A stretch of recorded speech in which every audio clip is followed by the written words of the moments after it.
Remember breathing, windows open, whispering leaves in autumn air.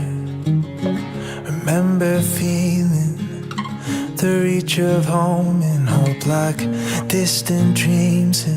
At last, the long wait is over. Totoo na to. Truly, you are my answered prayer. Simula sa ipagpe-pray kita hanggang sa niligawan at tinanggap ko ang matamis mong oo. Isang panalangin na natupad na. I cannot express how happy I am right now nakaharap kita.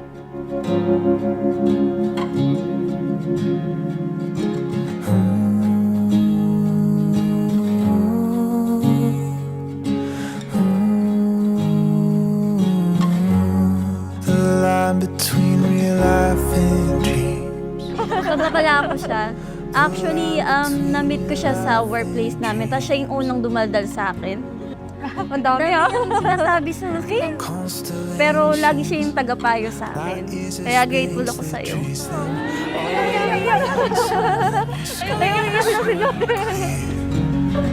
Imagination, dark I love you more than anything in this world.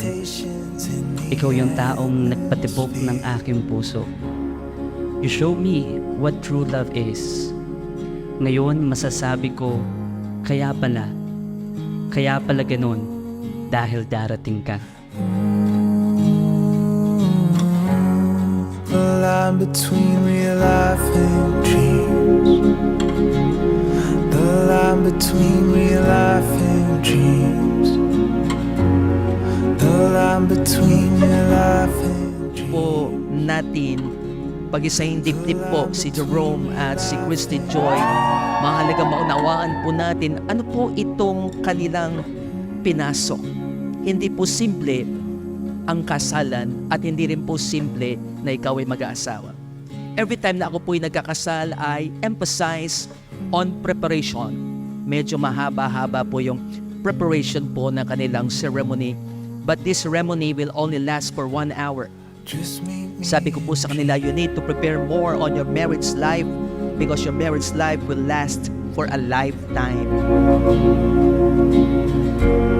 Just meet me in dreams. Anong na-meet ko siya, parang sure na din ako na na siya na yung last ng brother ko. Kasi ayun nga, Christian din siya. Thank God na hindi na lang si ate ko yung may tuturing kong sister, kundi may nadagdag na sa family. Thank God kasi sa mga past relationships din ng brother ko, marami yung pinagdaanan niya. Pero, kumbaga, ito yung redeeming season na binigay ng Lord kasi sa tamang tao siya dinala.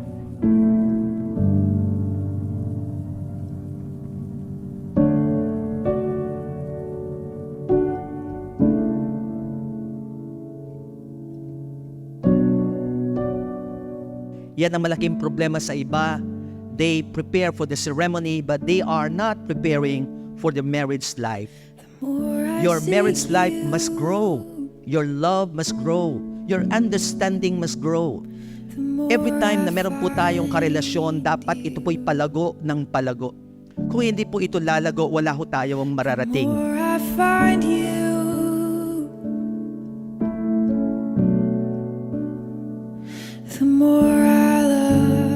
I can't help but be in awe of God's faithfulness in our lives.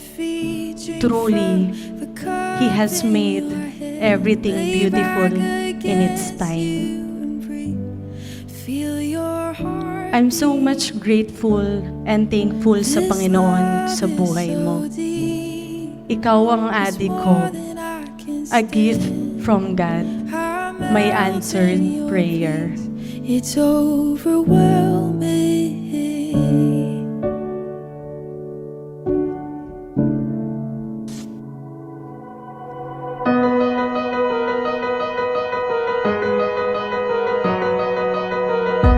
We set out at the first light.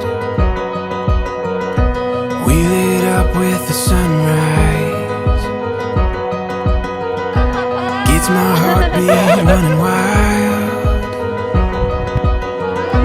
when you're here by my side. Araw-araw kong ipagpapasalamat sa Panginoon ang buhay mo. Salamat dahil sa akin ipinagkaloob ka. Adi, I promise to love you every day. Sa saya, sa lungkot, sa hirap at ginhawa, mas mamahalin kita. Make it ours, you and I, all lifelong. We'll take this world from this day on. Maraming salamat, ate ko. You have shown me that love can be kind, that growth can be shared and not stolen. Our love story is a testimony how great God is. And today, I vow to be your anchor in times of uncertainty. We will go from this day on. Take this world and make it ours. You and I, all lifelong. We'll take this world from this day on.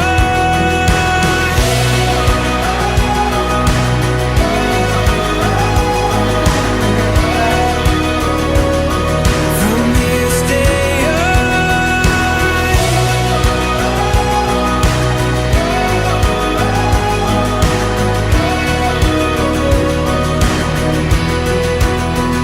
And we'll dream. Lagi kitang pipiliin, anuman ang ating pagdaanan. Take our Kasama mo ako hanggang dulo. take it I promise to support you and encourage you and help you to achieve your dreams, our dreams. Hindi ko man maibigay sa iyo ang maraming bagay, pero gusto kong ibigay sa iyo ang kapanatagan at kapayapaan na magiging tapat sa iyo hanggang dulo. We'll take this world from this day. I love you. Mahal na mahal kita. I love you always and forever. P.S. Ang ganda mo. Crush kita.